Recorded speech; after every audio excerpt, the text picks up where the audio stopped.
Hey everyone, another Dev Diary here. Today we'll be talking about raids. Raids are something new coming with the Götterdämmerung expansion, and I'm not feeling it 100%. First off, I don't think the Dev Diary is written very well. This is not a mark on the dev writing it or anything. It's a mechanic that I think is very difficult to talk about without showing a video of how this is being done. Screenshots don't do it justice. Secondly, I don't know this is going to be a mechanic that will see much use, much like spy agencies and all the fancy spy missions are only used to really not having to walk all the way to the Urals in the Soviet Union. That's just about the extent of my spy use. Anyway, but I could be proven wrong. Read this down below.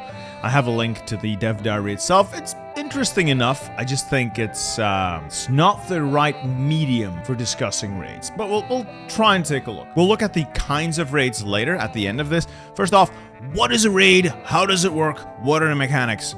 And again, all of this work in progress, art is work in progress, numbers are works in progress, so don't pin devs on any of the numbers yet, it's not done. First off, we pick our target. So you get a map, get a couple of targets, pick the one you want. Great, you go to the next menu. Of course, we need to choose what kind of mission it is. Shockingly, they decided to omit a screenshot of that menu, but okay. Now, in this case, we've decided to do a facility strike, apparently, which is going to be bombing, which requires bombers. And then we can choose what air wing we want to execute the mission. And you can already tell from this menu, you're gonna want to use experienced units, which makes a bit of sense. On the other hand, I think it's gonna be somewhat difficult getting those experienced units for this, because if your air force is in constant air warfare, you take a ton of attrition usually, and I mean, for me at least, I rarely see experienced air wings because we're constantly replacing losses. Losses just tank your air wing experience, and everything I have is green. I just have a lot of them. Anyway, that's an aside. So we've selected our airplane. Yay, where do we launch from? Yeah, a bit of a reverse of the paradropping. We select our target, select our unit, and we then select our point of origin. All right, cool. And now we prepare for the raid. So this is not instant because these are special missions. They require a bit of planning, a bit of timing, and a bit of equipment sometimes. In the case of a facility strike, all we really need is the air wing and our target. If you're doing something else, you're going to need additional equipment, much like the espionage stuff, where you need some support equipment. Maybe you need some guns, maybe you need a transport. That kind of stuff is then pulled from your stockpile, put into this menu until everything is ready. There's a timer here as well. In this case, 2.7 months to prepare to strike the facility. So none of these things are going to be like instant. Hopefully they will be impactful enough to justify the time invested, because that's the big problem here. It's the big downside of doing these raids. The unit you've assigned is not going to be available for a very, very long time. Now, in case of airplanes, that's probably not a big issue. You'll just build more and it'll be fine. But other units might be a little more difficult to miss. Then we have a likelihood of success, more on that later, and then risk taking. Bit of an abstraction, but if you are taking high risks, you slightly raise your likelihood of success because you're willing to go above and beyond. On the downside, though, if things go wrong, they go really wrong, so you will take more losses. Whereas low risk is the inverse. It's a lot less swingy, but you know, it's not going to boost your rate of success as much, but if it goes wrong, everything is relatively contained. And then medium, just no real benefits or negatives either way. Cool. They've also allowed for an auto launch feature, so you don't have to babysit this menu. I would recommend, however, that maybe if it's something critical, don't auto launch, but instead launch when your likelihood of success is high enough. Otherwise, you might spend like 3 months doing nothing for, well, no gain. And what determines rate of success? It's going to be different for every mission, but this is an example, for instance, of those bombing missions. Obvious things like target information, so spies, etc., will give you more information on the target, giving you a better likelihood of success. And anything to do with air superiority in the region is going to affect your chances of success. So in this case, if we want to boost our success chance over 51%, what about we do something about air superiority? We send out some fighters over there to get green skies. What else? We have low air agility, maybe a little difficult on a bomber, but what we could do is, for instance, increase the air defense on our bomber, get a super fortress out there, stick it full of guns, and it can shoot down some of those enemy fighters. Anyway, there are ways for the player to affect the outcome, so likelihood of success is not just a randomly determined number. You can sort of steer this. Now, great, congratulations, you've done your mission, it has been successful. What's the outcome? Well, in this case, this is what a critical success looks like. You lose a couple of bombers. The unit that survive gets a nice amount of experience, making it even better for the next one, because they've done this kind of thing before, and hopefully your target takes sufficient damage to warrant this whole investment. In this case, Vorpommern Experimental Facility has taken 85% damage, and projects will be slowed down until repaired. Now, until we get the numbers, I don't know what this means. How long is it going to take the enemy to repair that? Does it need a lot of civs? Is this something you don't even think about and it just slows you down a little and really in effect does nothing? Does slow down mean it cannot progress any of its research? Or does slow down mean it will have a negative penalty applied to whatever it was doing? Does it freeze the research? Does it give you lose progress in the research? I don't know. We don't know. All we have is these numbers and okay, so speculation. This could be very impactful if it takes a large civ investment to fix that facility, or it could be a complete non-issue if this is just something you add to your repair queue, you drag it to the top, assign 15 civs to it, and in about 3 weeks it's fixed. Because that, as a Germany, I mean, you won't even feel this if it's not a significant investment of resources to repair. Anyway, we've already talked about cost for these things. So there's the unit that's unavailable for a while. There might be additional equipment, and we also have a command power cost to raids. Basically, in the case of this one, it's going to cost you 24 command power, but it doesn't just cost you that, it lowers your cap by that number as well. So for the time that mission is being prepared and executed, you will simply have 25 command power less. I think for most people, that's a non-issue, because a lot of people don't even look at command power. It's only there to just give some traits to generals, and that's it. So unless they make command power more impactful overall, this might as well not exist. On the bright side, though, they did think about user friendliness.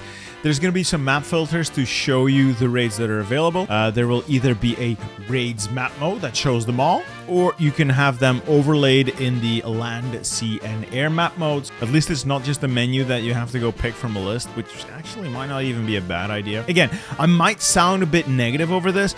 I think it's mostly because the mechanic is hard to put into writing in an exciting way. Unfortunately, not everything related to raids is difficult to put into words. The types of raids now. This is actually quite exciting because now we can start speculating on cool stuff we can do with it. One of the cool things when we have the bouncing bombs is dam busters. If we can hit the dams, which are new, we will probably not just be able to strip the positive effects the dams gives to the region, but if the area floods because you blow up a dam, that slows down enemy movement. I think they're gonna do this in the way that, the Soviet Union, when you're invading the Soviets and there's high resistance, or Japan is invading China and they flood the north, what happens in those zones that have these modifiers is strategic redeployments turned off and movement speed is significantly reduced. If that happens to a region in Germany, for instance, it's going to make it more difficult to move troops around and will have an impact not just on the industry but on the war itself. Other things, and this is actually really cool, lock strikes. Now, you might not know what locks are in this case. Think Panama Canal. Think Kiel Canal. The locks are the massive gates allowing the ships to maneuver from one side of the canal to the others despite the height differences. And if those are not operational, that canal is non-functional.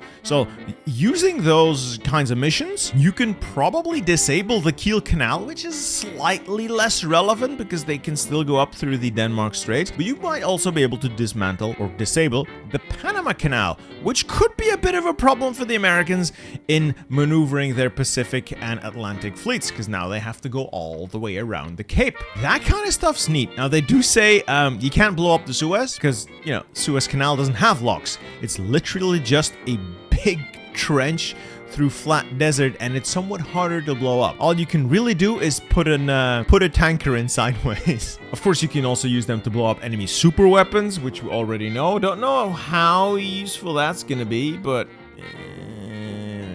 okay.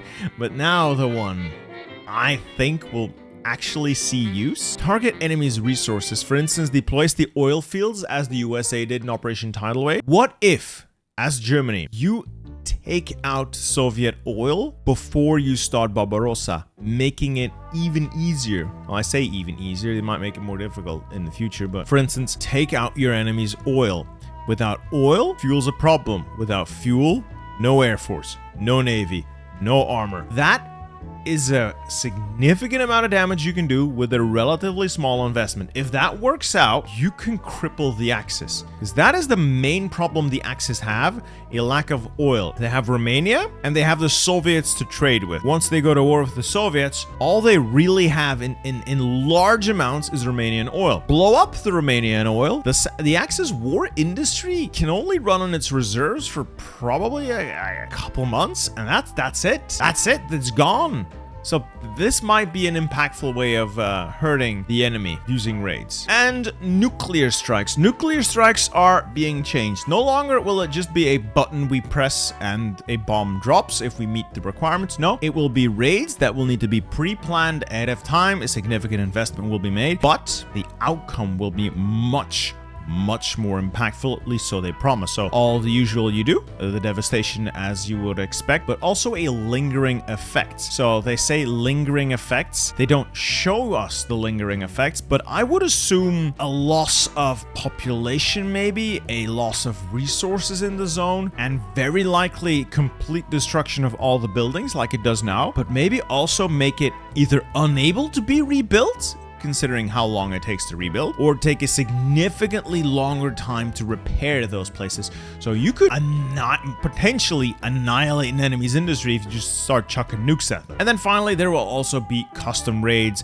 based on historical raids that took place. Depending on country you're playing, you will or will not have access to them. Couple of cool things I would assume, like the Doolittle raid or the German raid on Eben Emael. This does not sound very interesting, but the fortress of Eben Emael was one of the most extensive in Western Europe. The Belgian border fortress was presumed by the Belgian government to be impregnable. Mighty fortifications, many guns, a capable garrison. And the Germans took it in a day using paratroopers and gliders. How did they know they could use paratroopers and gliders? Because it was conventional for fortifications of the time to have mines on the roof against this sort of thing. Well, it doesn't help when your garrison plays football on the roofs and the Germans can see, leading the Germans to conclude there's probably not any mines up there, let's just drop some paratroopers. And that is how the mighty fortress of Eben Emael was taken before it fired its guns in anger.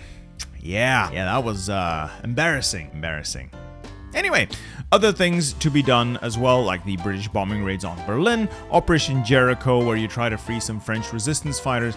We don't know what the outcomes of these will be, but they seem to be available. Now that's it for the Dev Diary. One thing I do wonder, I think they say it out on top, one of the main requirements to start a raid is to be at war, which makes me wonder how they're gonna replicate the raid on Merzil Kebir, where the Royal Navy blew the shit out of the Vichy Navy without a formal declaration of war. So if that's gonna be implemented, I am curious to see how they do it. Anyway, that's me covering this Dev Diary. I'm skeptical about the mechanic.